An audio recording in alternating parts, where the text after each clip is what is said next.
some great information. We've got some great information to cover today, so I don't want to take up too much time. So I would love to introduce our first speaker, if that's all right. We are grateful to have Svetlana Tubik with us, who's a professor dealing with legume research since 25 years and who strives to accelerate innovation and knowledge transfer and begin and to create and to bring innovation into practice in the legume space. So she is going to be presenting on the amazing legumes, covering a wide range of the value chain from farming to the consumer's palate and plate. So I will pass the mic on to her if she is ready, and she'll share her screen and present on amazing legumes. Thank you, Alex. I would like to welcome all of you decided to participate to this legume journey.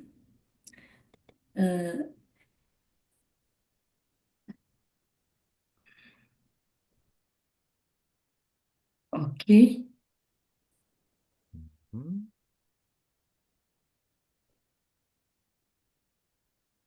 Okay.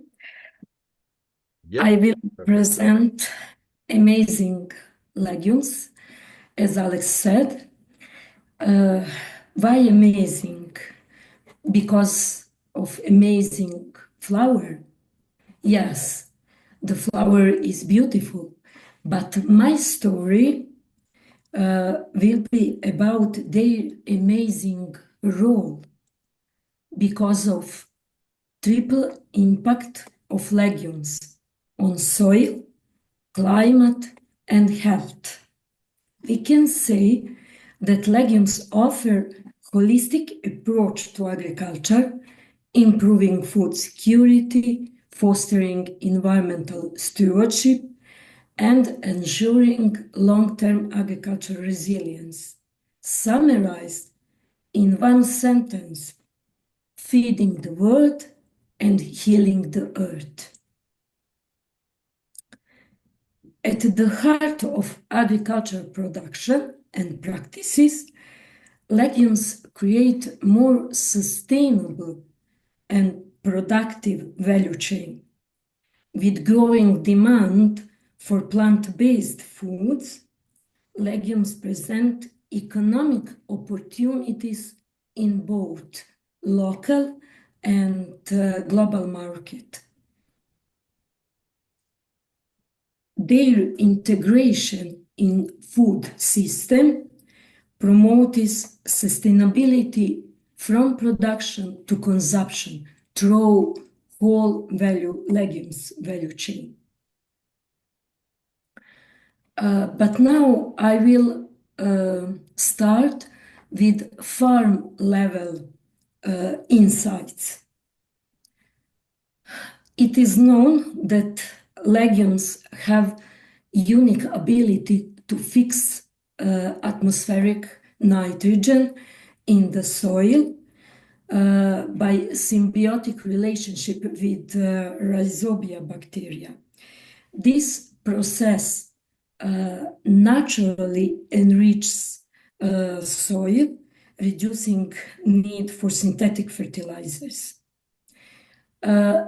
It is known that most grain legumes can obtain between 50 and 80% of their total nitrogen requirements through biological nitrogen fixation.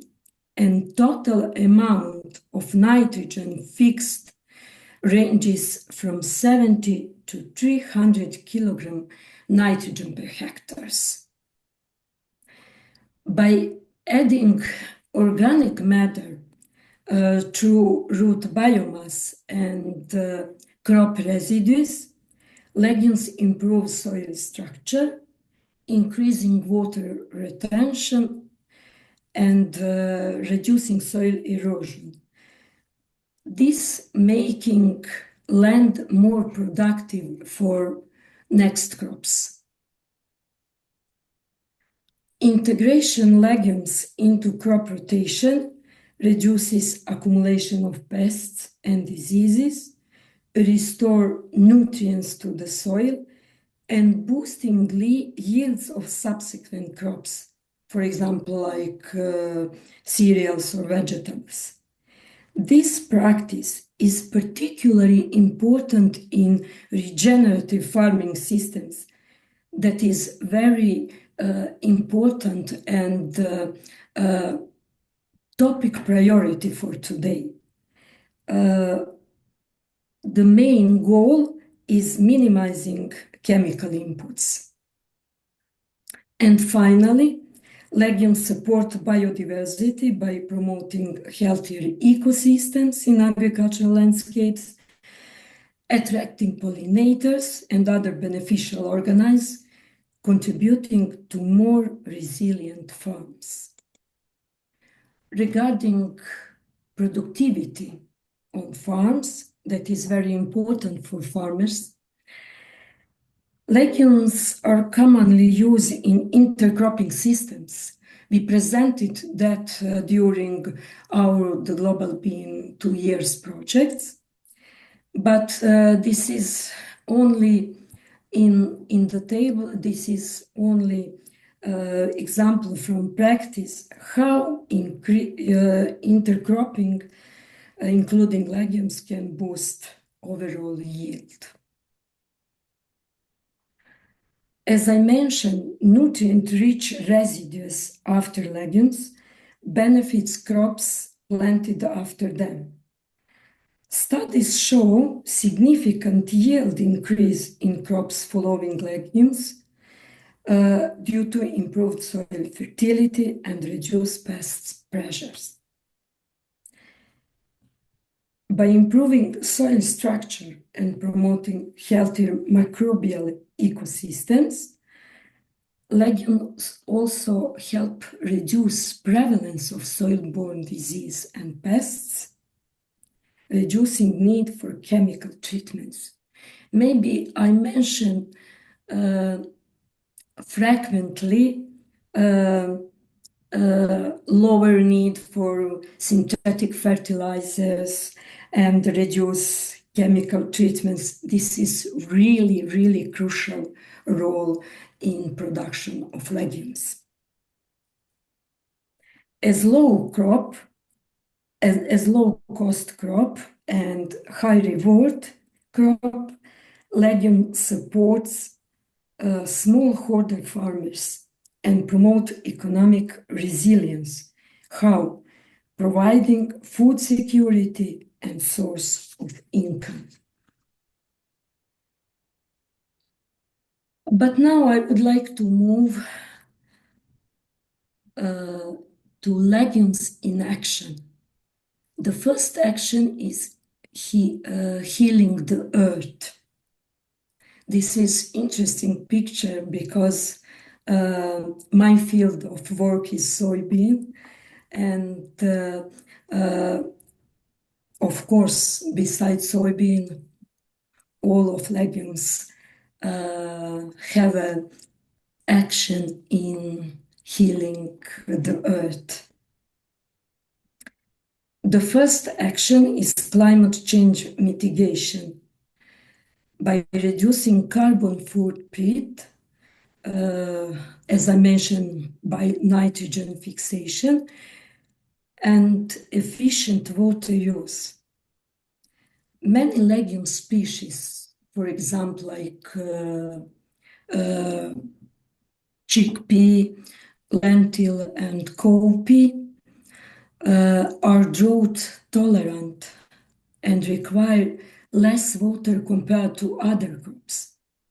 Legumes also reduce greenhouse gas emission, requiring fewer inputs, for example, synthetic fertilizers and pesticides, and also can be grown in varied climates.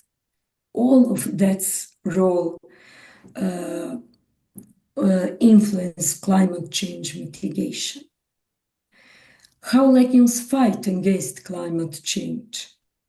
By building resilient farming systems.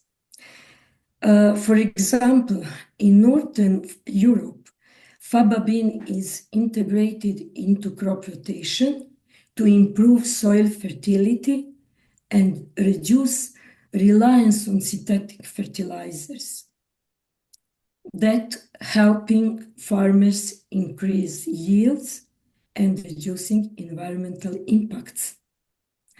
By improving soil health, enhancing biodiversity, and mitigating climate change, legumes act as agents of ecosystem restoring, ensuring more sustainable future for generation to come. Legumes building climate resilience. Legumes' low input and high output nature makes them the key component of sustainable and resilient farming and climate adaptation strategies. And really, next action, very important, is feeding the world. We can say that legumes are superfood, nutritional powerhouse, because of rich in protein, fiber, vitamin, and minerals, that making legumes essential part of balanced diet and key source of plant-based protein, and also offering environment-friendly alternative to animal protein. We can say that legumes are affordable and accessible food source and crucial in addressing hunger and malnutrition globally, promoting more balanced and diverse eating pattern, addressing nutrient gaps. Legumes are staple food in many cultures, from traditional dishes to plant-based innovations. Their adaptability to different cooking styles allows them to meet dietary needs of different populations. By providing nutritious and sustainable food, legumes are essential to feed the world in the face of population growth, climate change, and food insecurity. But there are still challenges regarding usage of legumes. Despite their environmental and health benefits, there is still lack in attention compared to other crops, for example, wheat or rice. Policy support of legume production is still limited, but scaling legumes production globally could be help to integrate legumes into government programs and subsidies. Instead of conclusion, call for action. We need to expand legumes network. The global bean is good source for that, creating pathway towards healthier ecosystems, resilient agri-food system, healthier and safer food future for all, and more sustainable planet for generation to come. Now, I'm sure you also think legumes are amazing. Thank you.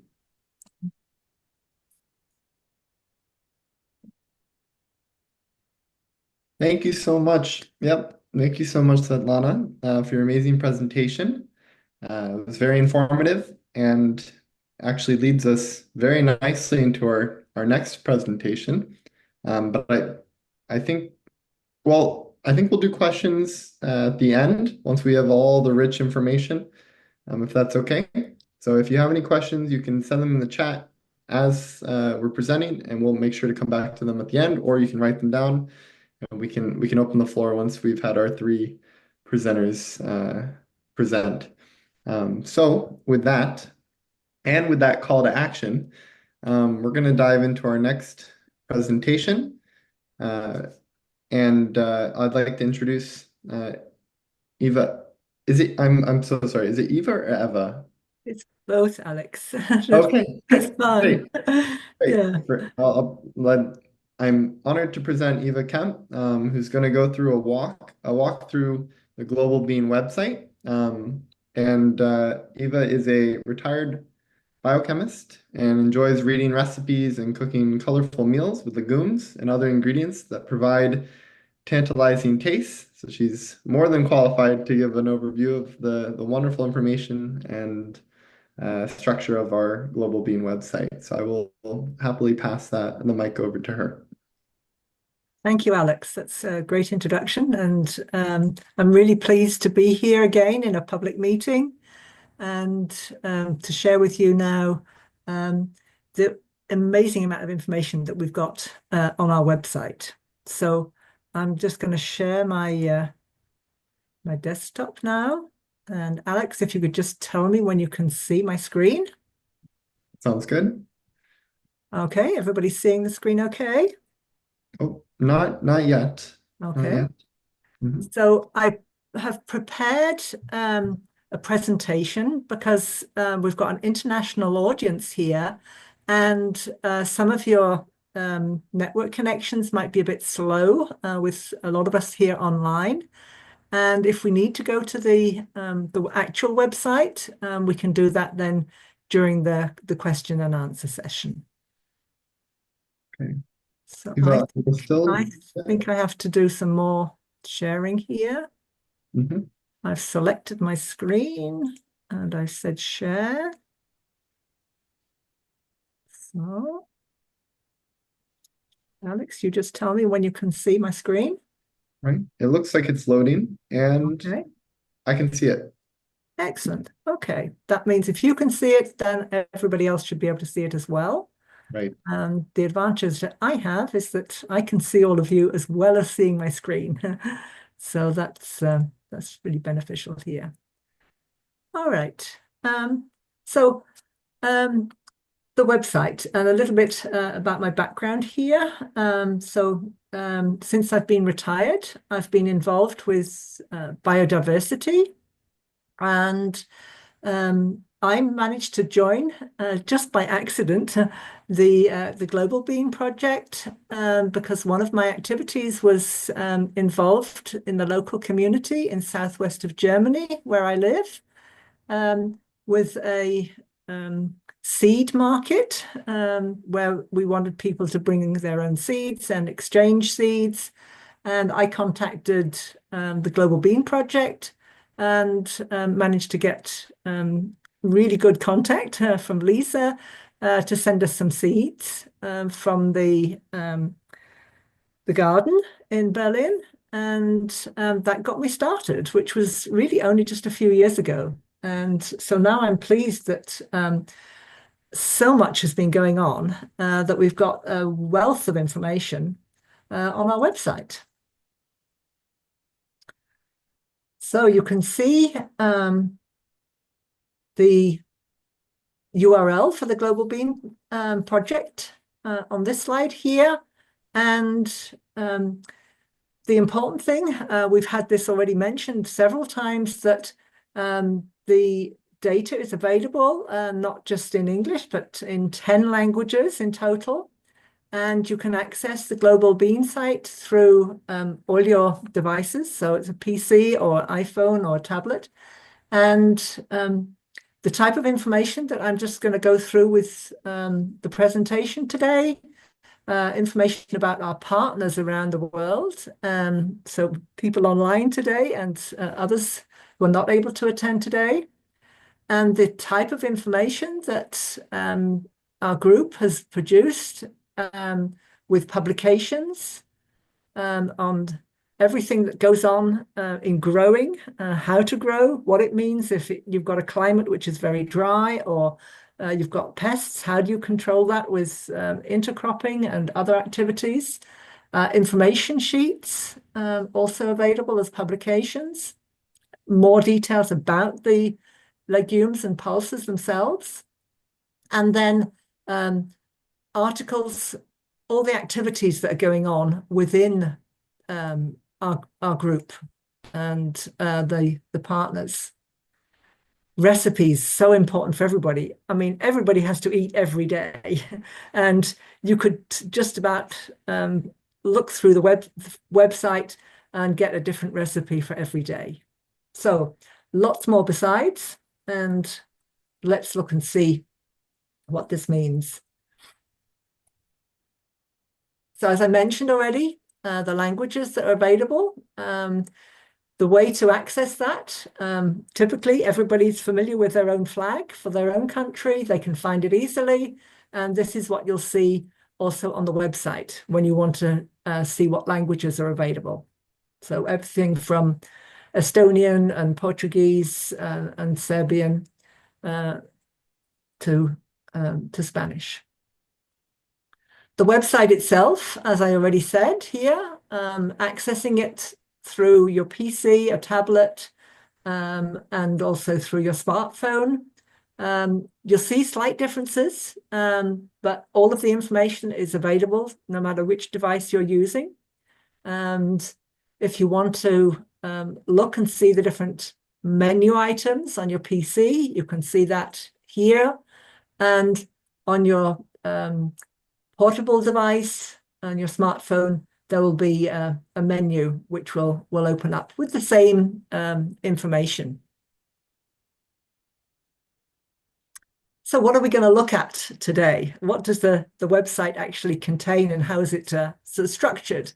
So some of you might be new in the partners group, a network. You might also be here first time outside our partners network, but you're very welcome to join.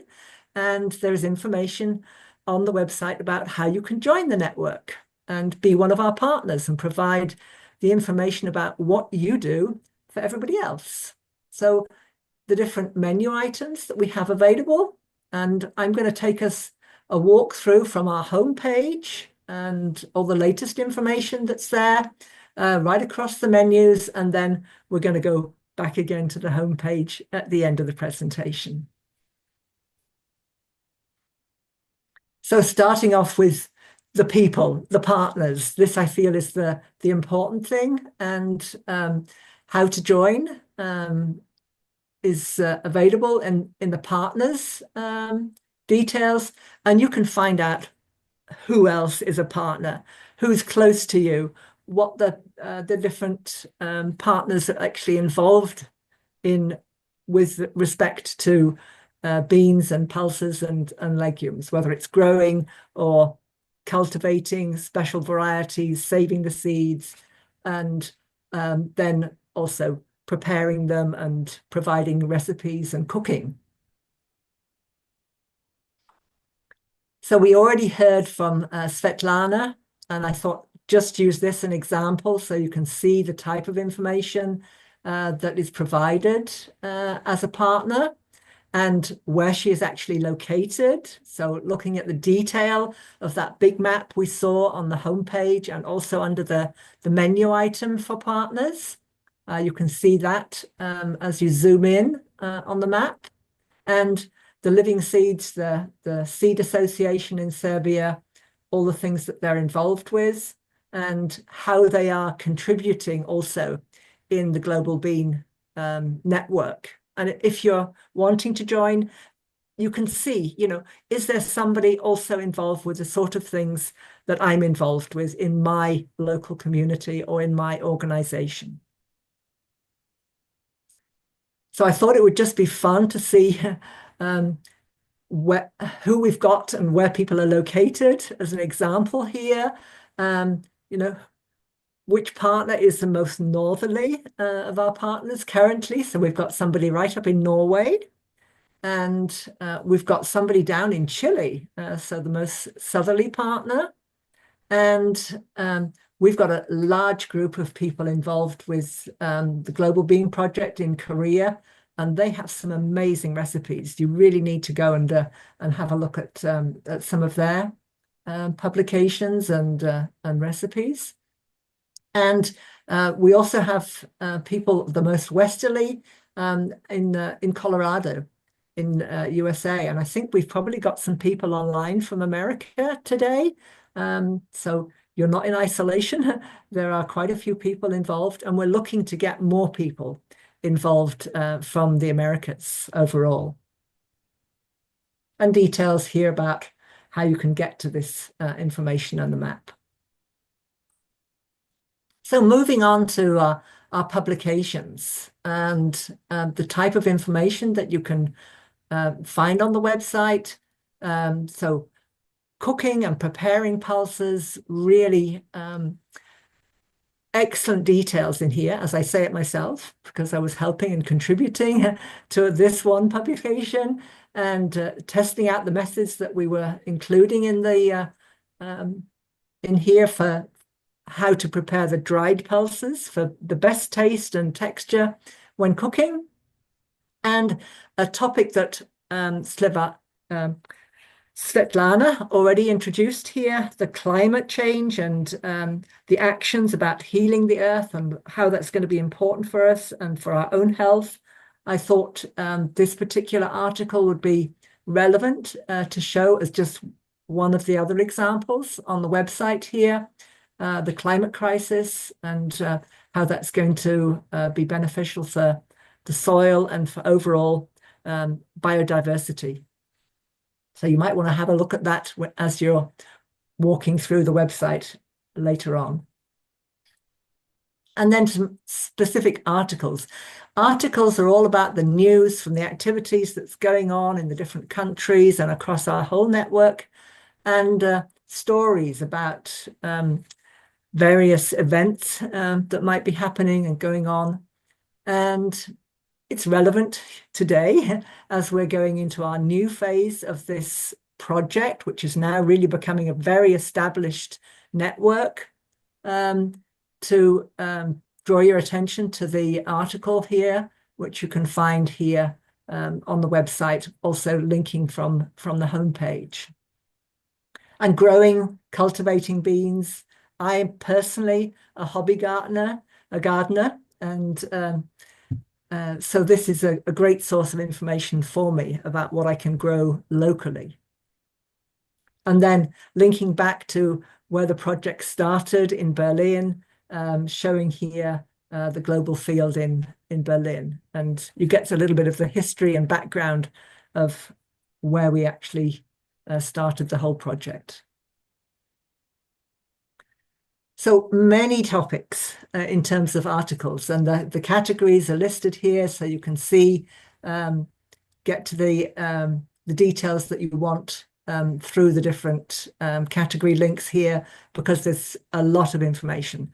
Don't worry about getting lost. You can always come back to the menus and start over again and find a different category, and then meeting partners. And I think we've still got a lot of work to do of understanding what all of the different traditions and cultures are with respect to the different pulses and legumes that are grown and how they're prepared and the flavors that they produce in different recipes from across the world. So any contributions are always welcome to add to the information on the website. Recipes I mentioned, this is all grouped according to the different types of pulses and beans. So you can quickly and easily see, I've got chickpeas in my store cupboard. I know that I can buy lentils locally. What could I do with those if I buy them? And what meals and dishes that I can prepare specifically to introduce those into not just my meals, but recommend them for other people's and friends and associates that you have in your communities. A great source of information. And just a few examples here from peas and chickpeas and lentils, all different types of recipes that are available. And the events section within the website, you'll see here not just new things coming up, so publishing the information about our meetings that are coming up, but also past events, all those different topics that we've had from our meetings. All of those have been available as recordings, and you'll see those available on the website. So this is just giving you a quick preview here of the presentation that's coming after our walkthrough on the website. That's Tule is going to tell us more about chickpeas. So there's some advertising for you, Tule. So for those people that can stay online, you'll hear more about that in her presentation. And the videos. So it's not just this meeting that's been recorded, but all of our other public meetings have been recorded, and we have links through onto the YouTube. So all of the information, you can follow it through these broadcasts through the YouTube channel. So all the information about the seeds themselves and the walk around the garden, I could really recommend looking at those, and especially from Ethiopia, from Emmanuel. I got some great information about how to save the water in your soil and using different pots for putting the water directly next to the plants and having it draining into the soil. So really good, useful information on there about gardens, and all recorded for you. The YouTube channel I mentioned already. So if you go onto YouTube directly and not through the Global Bean website, you can find that at the Global Bean Project, and then you'll see the listing of all the YouTube recordings. But there are links from the website. And one part of the website that I really like to go to, I'm a very visual person, and so for me, looking at the gallery of all the pictures that are out there, and then using those in my own documentation and articles that I'm writing, and that is a great source of information out there. You can use it. There's no restrictions on that. One of my pictures that I really like is the soya beans in the middle here.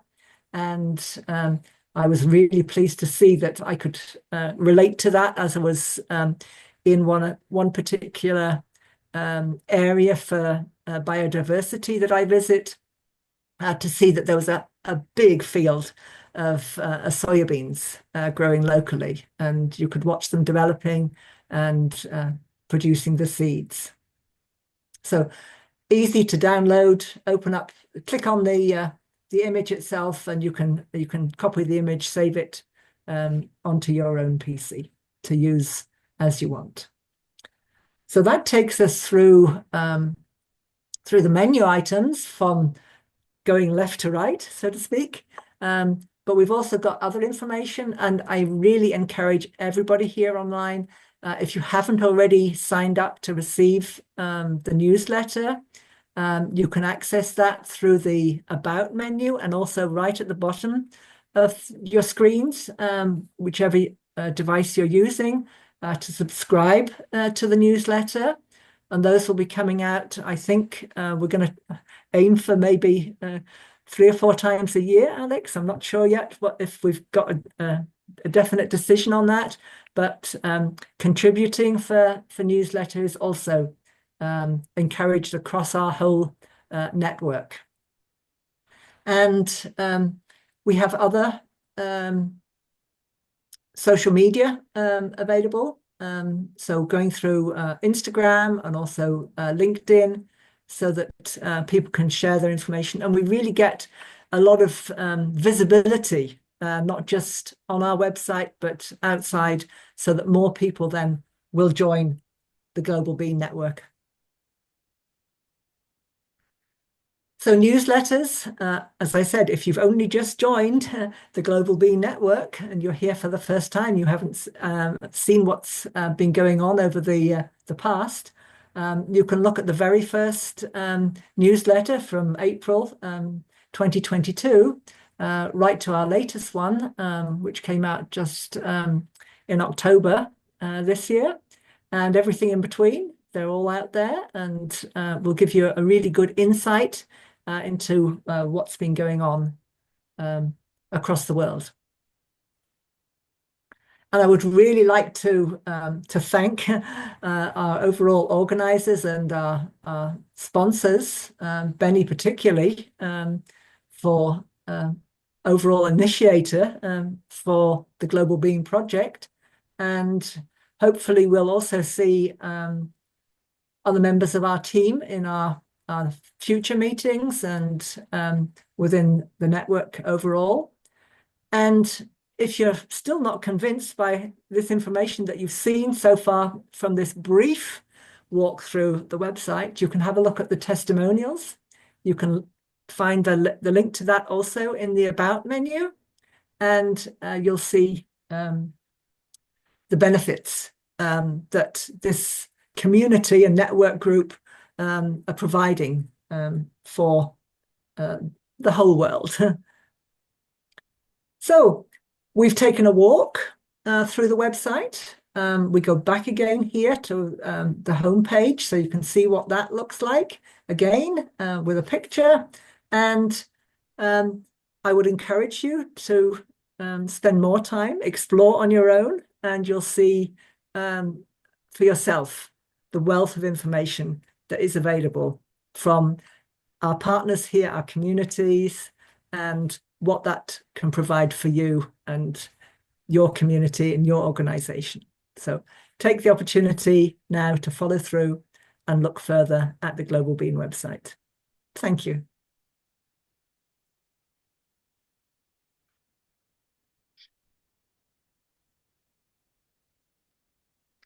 Wonderful. Thank you so much, Eva, for that really lovely walkthrough through the website. There is such a wealth of information on there that we can all use, and hopefully we'll continue to grow together and expand and enrich as a network. And talking about enriching our knowledge, I'd like to introduce our third speaker for the day and final speaker, and what she will be covering. So our next speaker is Tülay. She's a member of Preserve Slow Food Tarsus, the Slow Food Cooks Alliance, and Slow Beans. She's a member of Bokuse d'Or Türkiye Academy since 2012, and she's in the gastronomy sector she's been in the gastronomy sector more than 15 years, and has written for Gastronomy Türkiye magazine. And we're really thrilled to have her here to present on chickpeas and the beauty of them and the health of them. So I will hand it on over to her now, and we'll get started with our third and last presentation for the day.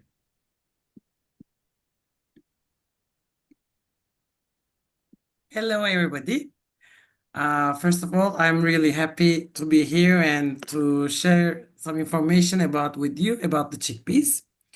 I have been working on the beans since like 1.5 years, and I just had the chance and the opportunity to make a workshop in Terra Madre in Slow Food in end of September in the Cooks Alliance kitchen with one of my chef friends. And I just worked about chickpeas, so I had a big search about chickpeas, and it's really so interesting that I had the opportunity to learn a lot also. So I would like to share it with you. And also I would love to share with you how we are consuming it in Turkey, because you will see in the following pages. So let's see what you know about the chickpeas. So where my country is located, I would like to share. As you know, we are one of the 5 countries who is connecting Asian and Europe part of the world.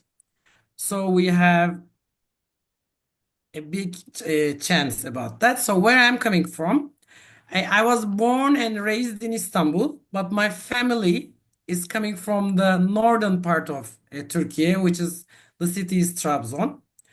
But because of a big flood that happened in that city, my mother was raised in the southern part of Turkey, which is that city Hatay.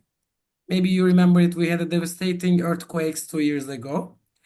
And our summer house is in Çanakkale around when I was 10 years old. I don't want to say the year, so don't calculate my age.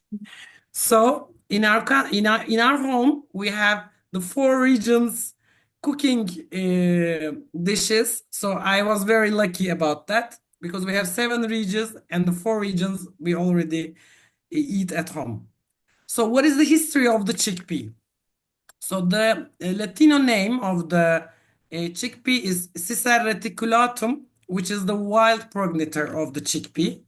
And this spice currently grows only in the southeast of Turkey, where it's believed that has been domesticated.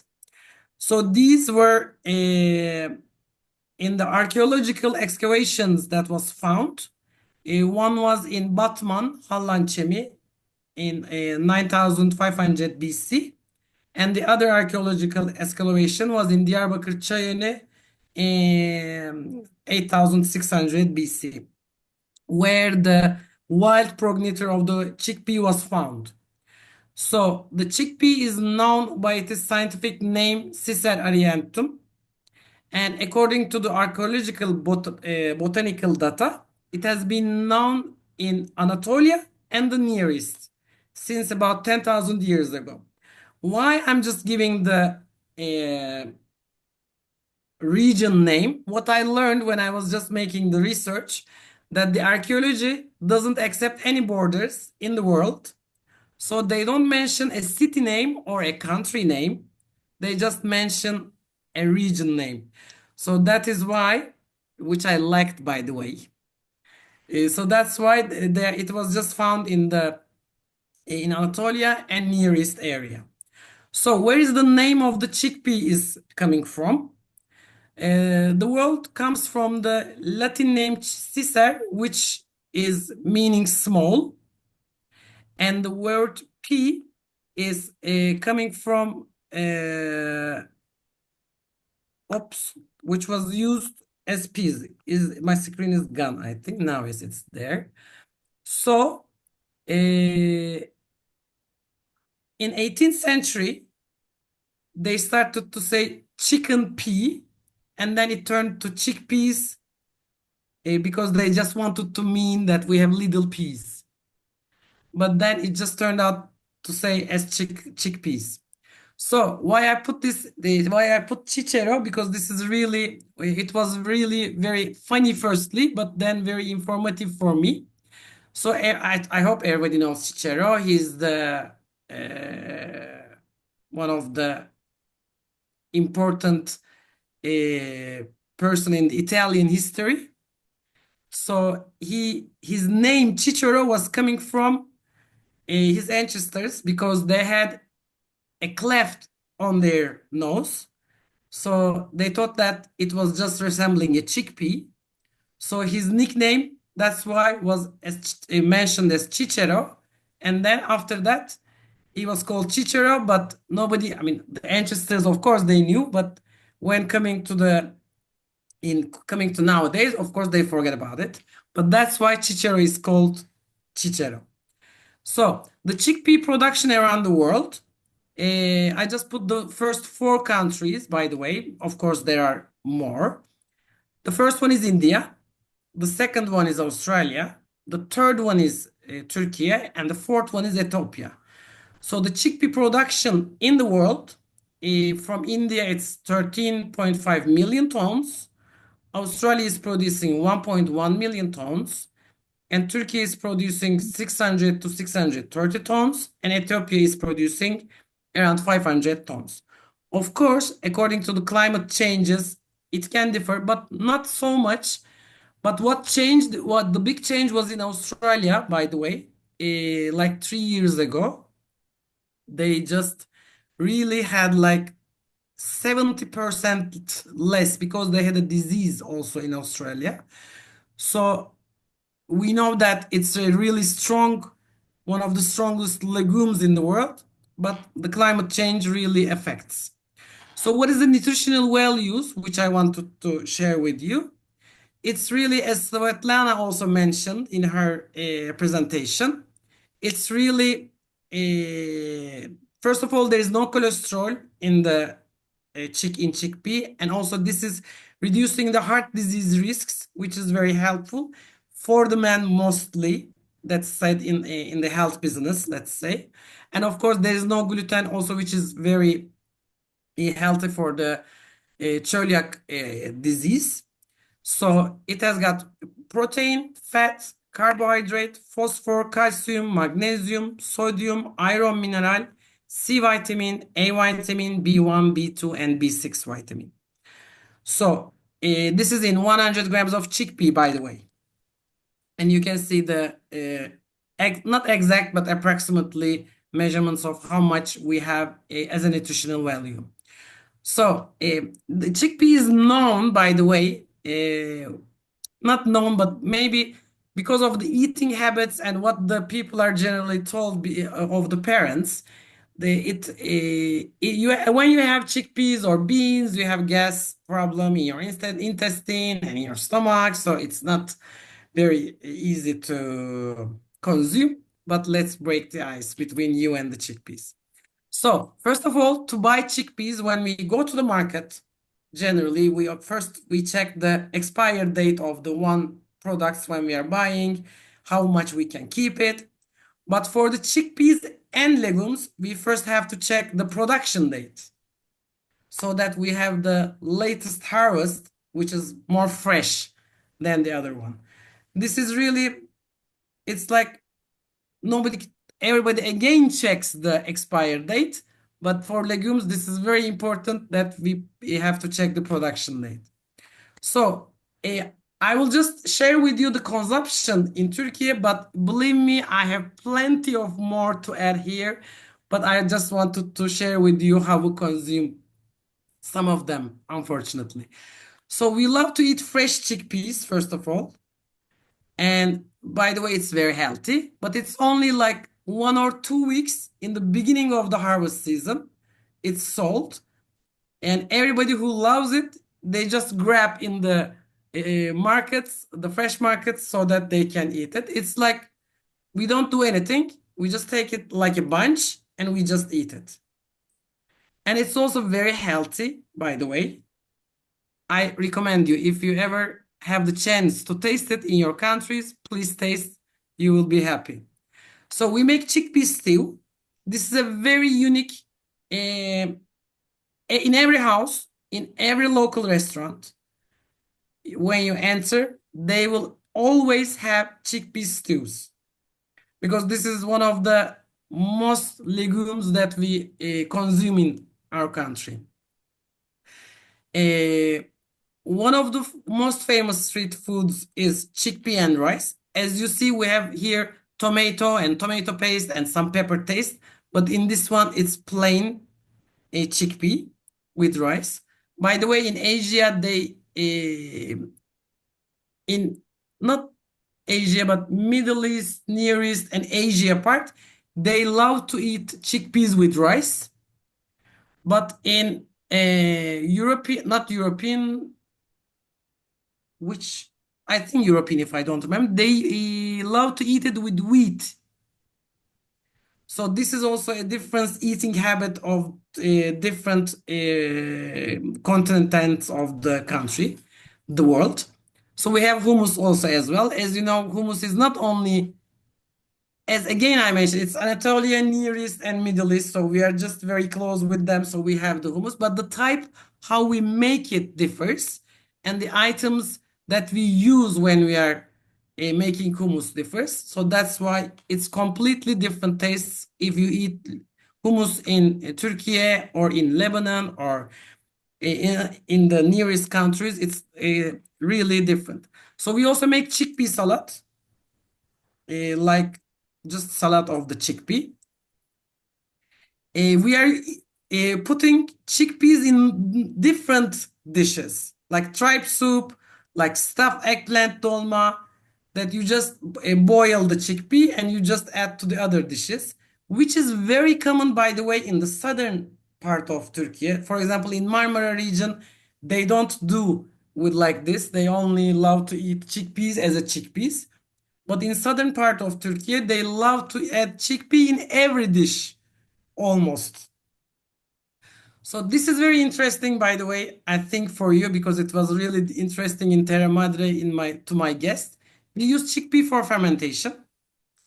When we are making any pickles, as you see at the bottom of the pickle jar, we always have dried chickpeas to help fermentation to the pickles.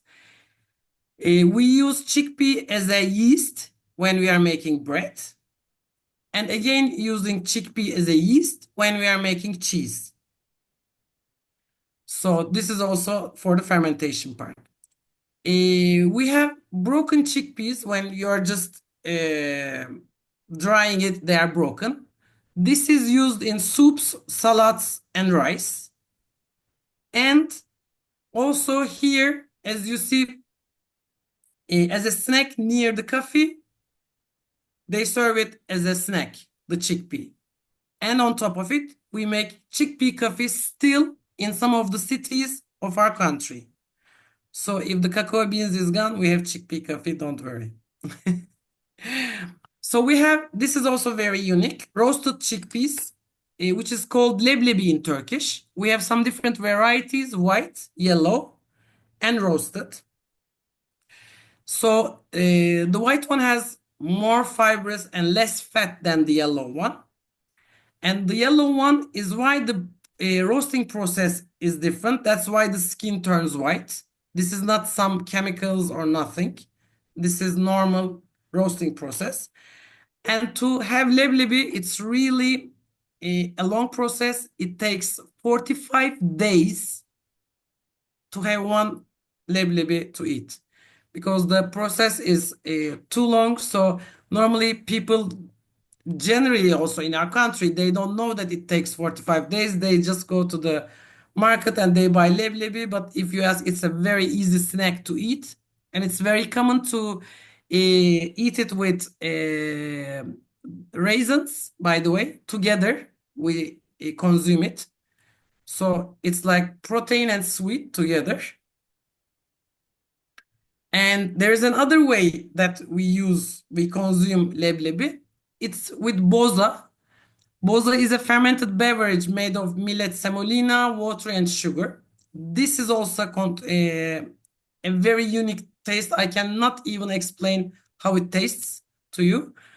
By the way, I brought to Turin in my workshop, and all the guests, they were just shocked about the taste. So we just have the boza, we put the chickpeas in it and some cinnamon powder, and we eat it like that. So boza is also really recommended for sportsmen, for students, as vitamins. And imagine that's with full of vitamin. Leblebi, the roasted chickpea, because the chickpea has a lot of vitamin. An adult can cover his daily need of vitamin B, by the way, with 2 glasses of boza. If you drink it with chickpeas, 1 is enough. So it's really nice. So this is a very interesting, for me, it was a very interesting information. I hope for you also it will be. In ancient times, the ancient people associated chickpeas with the Venus planet. Okay? Because they said it was used also for medical uses in the ancient days, for increasing semen, for milk production for the ladies, for inducing the menstruation and urination, and helping to treat kidney stones. It was a medicine in the ancient times. So it seems like a coincidence, but it's not. The Venus planet is the ruler planet of Libra. I'm sure you all have a small thing about the horoscope. But the Libra is representing the kidneys in our body. So imagine the ancient people were using chickpea to treat kidney stones, and they just thought that it is a Venus planet, and it's nowadays, if you have any astrologer friends, just ask. The Libra represents the kidneys in our body. So this was a unique ancient, how I can tell this? I mean, these people were really, they didn't have anything, but they had everything. So, what I cooked at Terra Madre as a different recipe, which I worked like 1.5 months at home to have this recipe because the chickpea doesn't contain gluten, it doesn't stick. So, to produce something innovative or different, it's really takes too much time. By the way, I had to add a little bit oat flour to this because it doesn't stick anyway around. So I made some chickpea chips, and on top of the chickpea chips, I don't know if you know, but we have pomegranate reduction. So I just brush a pomegranate reduction and I put some sumac, herbs, spices. So then we have the arc of taste items which we have in slow food, which is very unique. So I just mixed 4 different types of cheeses, and I made a roulade with a walnut and purple basil, let's say, inside the cheese roulade, and then on top of it a fresh fig, and on top of it an edible flower. So which was really interesting for the guests. Even the next day, an English couple just stopped me in the Terra Madre, and the couple said the chickpea will never taste the same again. So it was really nice. So when we also talked before, the eating habits really stands for our consuming habits. But if you try to change, to try to taste some different flavors, you can really have fun and really some nice food. So that's what I would like to share. I hope to welcome you in Turkey if you ever have the chance to visit. And this is my email address and my Instagram pages. Please let me know. I hope you enjoyed. Thank you so much for the opportunity. Thank you. Amazing. Thank you, Tule, very much for that very informative presentation on chickpeas. I certainly learned a lot, and I hope everyone else did as well. I learned so much that I have so many questions now, and I'm sure we've all got questions for our presenters, so I'd love to open the floor for the next 10 to 15 minutes. I believe we have another half hour allocated for this meeting to some asking some questions. So if anybody would like to kick us off, I will pass the mic to anyone willing to ask a question. I have one, or you can put questions in the group chat as well, and I can, if you can't turn your mic on or have some technical difficulties, and I'm happy to relay your question to our presenters as well.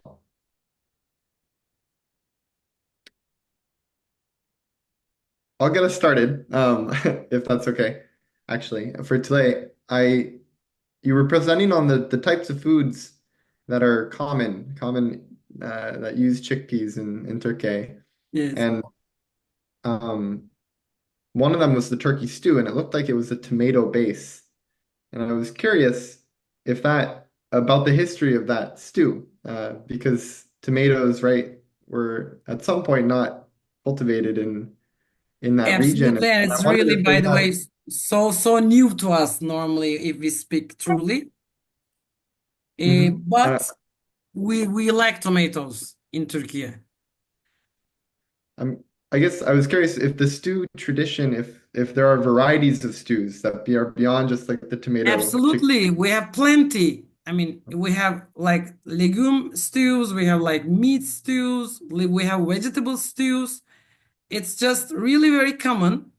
And as I told also in my presentation, in every house, I'm also cooking at home in stew, like in local restaurants. For example, I am now in Gaziantep, in the southern part of the country. We just have a lot of different stew dishes to taste.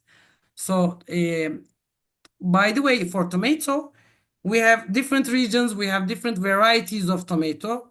By the way, it's cultivated because it doesn't belong to us. But in the end of summer, we are making tomato sauces, preserved tomato sauces at home. Everybody makes. If we cannot have the chance, we have tomato paste and pepper taste we can buy in the markets. So it's very common to use tomato or tomato paste in our dishes. Maybe you'd be willing to share some of those recipes so that we can add them Absolutely, to with pleasure, our I will. For the chickpea and for the beans as well. Great. And normally it's also common, very common to cook it with meat, the stew. But in the last 5-10 years, let's say, people just learn that we have to eat legumes as legumes and meat as separate. So, which I like also. But the old population of our country still they love to eat it with meat because they're used to eat it always like that. Definitely. It looks like we have a question in the chat as well from Susan Young.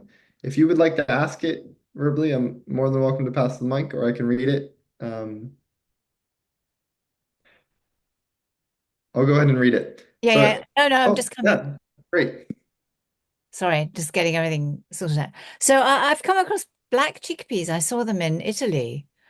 Do you have those in Turkey? Have you come across them? No, do we they? don't have black chickpeas, but when I was researching, I found out that normally there are two general types of chickpeas in the world. One is desi, the variety is called desi, which is planted in India, and it means small. And the plant also is not getting taller than some centimeters. And the second variety is Kabuli, which is called, but I don't know the Latino name. I have to check. So that is what we produce in Turkey. The plants raise more taller, and the measurement of the chickpeas as the bed, it is more bigger than the one that they produce in India. But the black chickpeas, I didn't. Svetlana, can it be as a cultivation maybe? Is there really a unique variety as black chickpeas? Do you know? I'm not sure. I have never I think saw. Eva will. Yeah, Yeah.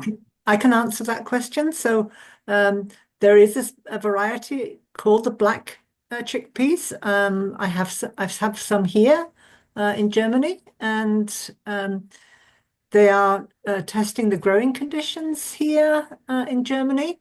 And now I'm stuck to remember whether the black chickpeas only have the one I will just- chickpea in the pod, or whether they have the two chickpeas. So it is a recognized variety, and Okay. I can't tell you anything about the taste. I'm only using it for the mandalas, the decoration, and Okay. encouraging people to see the different types of pulses and legumes. Okay. I can try them, and then I can let you know, Susan. Okay. Send me your details. I saw them. I saw them in Italy, and I didn't buy any, but I saw them in Italy. And I have tried growing chickpeas in England. I think I got about 6, Hmm. a crop of 6 chickpeas. Yeah. It's just not quite warm enough here, but Yeah. I wish I could grow them. That would be very good. They're lovely when you see them growing. The leaves are very fine, feathery, and it's just lovely to see the little white flowers on them. And the Susan, I pods think ripening. it is a part of, I mean, it is known, it is because it says black chickpea is also known as kala channa. I think it's a variety of Indian because it says it's used in Indian cuisine. So it's probably one of a kind of Indian chickpeas. Okay, thank you. You're welcome, pleasure. Also like to ask a question, Lydia Campbell. You said that the harvesting time depends the digestibility. Would that count for dried chickpeas? Normally, we are using dried chickpeas in our country. So if I buy We a are also bottle, consuming the fresh one, but it takes only 1 to 2 weeks in a very small period of time. Mm. Because when they just harvest the the chickpeas. They just send some of them to the markets because people love it. But except that, we always consume the dried chickpeas. So I should also always look at the sell-by date or the shelf life of the chickpeas before cooking it, or just When we are buying it, from the market, you know, there is a sticker. It says the recommended expire date for all the items, and also there is another description of the production date. all right, so that is important. Okay. That is important because which year's production are you buying? Okay. Are you buying 2020, 2012, All right. 2022, or 2024? That's very important Okay, thank you. because it means that it's old and it will take too much time to cook it because it doesn't matter if you soak it, it will really take too much time to cook that chickpea. Oh, interesting. Thank you. Yeah. You're welcome. Pleasure. I have a question for Svetlana. Some of the actions for legumes, we're talking about addressing malnutrition, but I'm thinking at the other end of the spectrum. Do we have any evidence that we can really have an action plan for those people who are overweight and obese, that legumes and pulses would be beneficial in their diet too? In Serbia, I can speak regarding Serbia. There is no protein strategy, but in other countries, there are protein strategies that including legumes as key topic for that strategy, and all benefits, production, usage, and health benefits, and how we can use that for solving some challenges from soil, from production, from health and usage to addressing hunger and malnutrition and everything, because that strategy, including very important part section that also Global Bean also use, that is education, to educate children, starting from children, to solve problem regarding malnutrition and other health challenges and problems. I think that including legumes in strategy is crucial for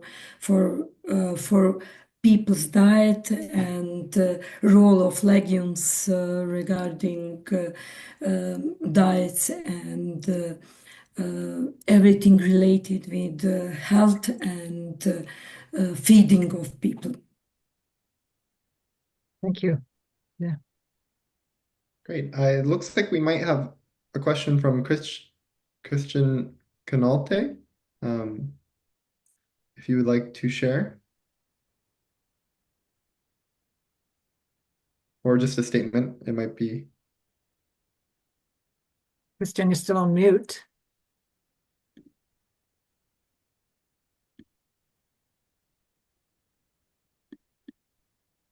Yes. Hello. You hear me? Yeah. Yes. You listen to me, no? Yes, we can hear you. Yeah, I'm French. My English is not so good. You put a comment in the chat, Christian. Yeah. Do you want to tell us a bit more about that? Yeah, I write in a chat that I know several sort of chickpeas and the genera Daisy.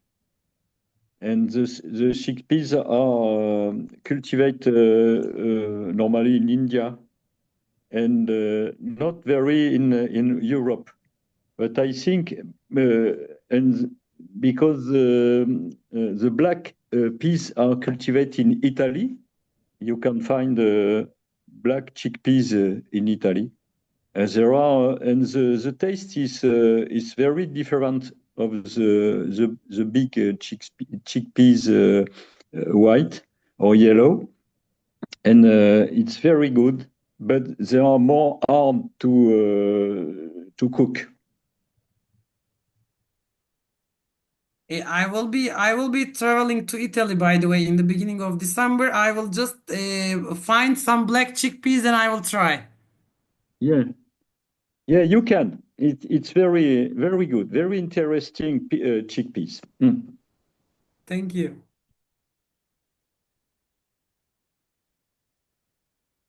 Thank you for that contribution. I think they're also accessible in the US for anyone in North or South America. There's a company, well, it might be a nonprofit. No, it's not a nonprofit.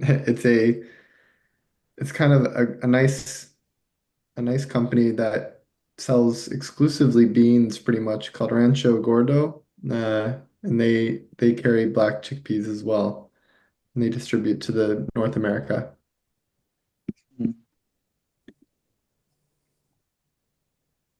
Great. Okay. Benny, would you like to talk? Yes. I have a question to Svetlana about the production chain. When we look at legumes as a replacement for meat in the protein intake, right?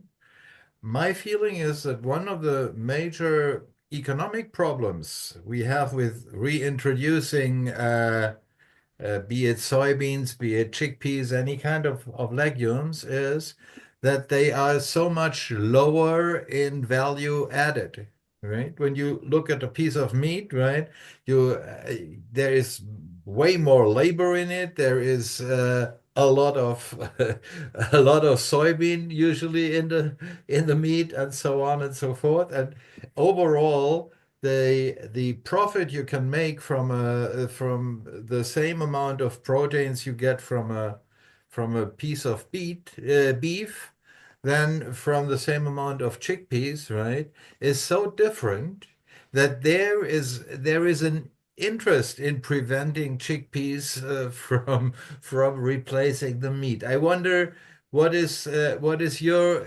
analysis of this challenge to the production chain? Yes, I have no.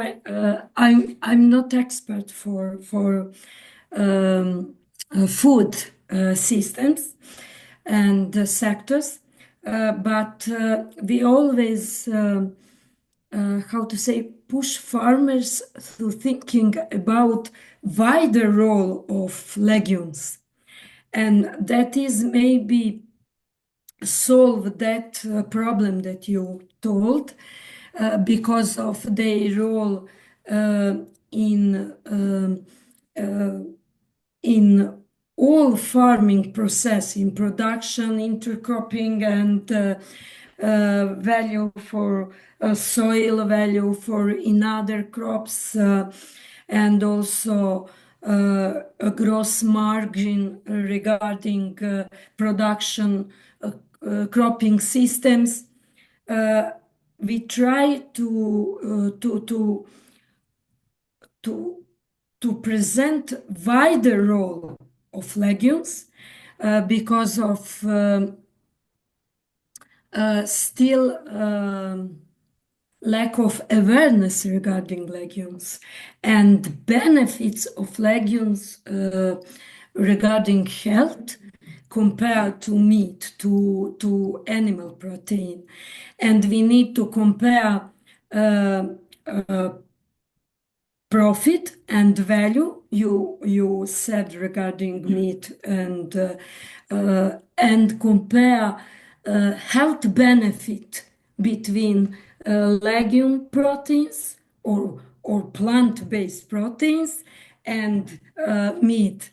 That could be how to say argument to promote usage of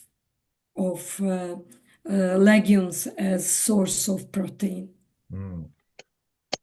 It's a Venus versus Mars issue, isn't it? Yeah.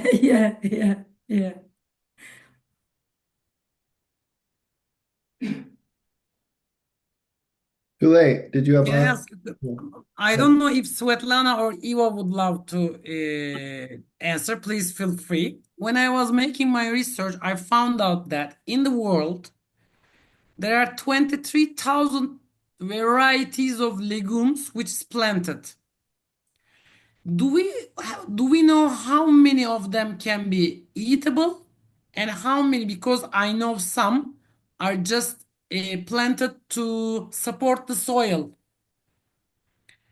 How many of them are eatable and how many of them are just for supportive health? Do we know? Do we have any data about this? Or do you know anything about this? Because 23,000 varieties was a really a massive data for me. I'm not sure because there are forage legumes that use for soil and for feed, not for food, for feed. Yes. And that is there are many species and varieties for that usage, and also there are many legumes as vegetable like beans, peas, and others. I think that is 50-50 because some of legumes used for food also can be used for soil improvement and for climate change mitigation and adaptation for that. That is mixed. I have no precise data, but maybe forage is higher and more. I'm not sure. Okay, thank you. Thank you. Just a quick comment from me then. I'm not surprised that we've got 23,000 varieties from a biodiversity perspective. And I think if we look at taking away the forage legumes and just looking at the pulses, where we've got the dried pulses, then if we make a distinction there, and if it really is 23,000 of the pulses, yeah, we can eat soya, the cattle eat soya, but yeah, humans eat soya as well, processed in a slightly different way, perhaps. But it's quite possible that we can eat all of these varieties. Yeah? Thank you. Sounds like a fun project for the Global Bean Project to figure out how many of the varieties are people eating and how many can we still tap into that maybe we're not I using. just started it, by the way, in my country. I'm just working with my chef friends, how many different legumes we are just eating in our country and how many we are just planting also. Great. Well, with that, are there any final questions or thoughts on what we've been discussing? I think I'll give about 10 seconds in case someone wants to join in. I know the Zoom can be a little tricky sometimes. Okay. Okay. So with that, I want to thank everyone who joined us today and contributed to the conversation, especially our speakers. Thank you for presenting and for fielding questions. That was really amazing. And we want to keep this going. So I'm gonna send right now in the group a message for you to join our WhatsApp group or become a partner or sign up for our newsletter if you haven't already. So check those 3 links out. And as Benny just sent me directly, but as well, we are going to continue this series and have another meeting, which is scheduled in February for February 18th. And we hope to see everyone there. We're going to be building out the topic in the next couple of weeks, but hope to do something revolving around educating on beans and legumes. So if this is a topic of interest in which you have some knowledge and skill set in, we'd love to have your support and help to cultivate another amazing panel of speakers. So with that, we really appreciate you being here. And if you have any questions for me, I sent my contact in the WhatsApp as well, and I'm present in that WhatsApp group. I'm always happy to field questions, and we look forward to gathering again in a couple months. Thanks, Thank you so Alex. much. Thanks, Thank everybody. you. Thanks, Thank you. Eva. Thanks, Tulay. Thanks, Svetlana. Thanks, everybody. See you next time. Thank you. Next time. Bye bye. Thank you. Bye-bye. Bye. Thank Thank you. you. Bye bye. Thank you, everybody. Thank you.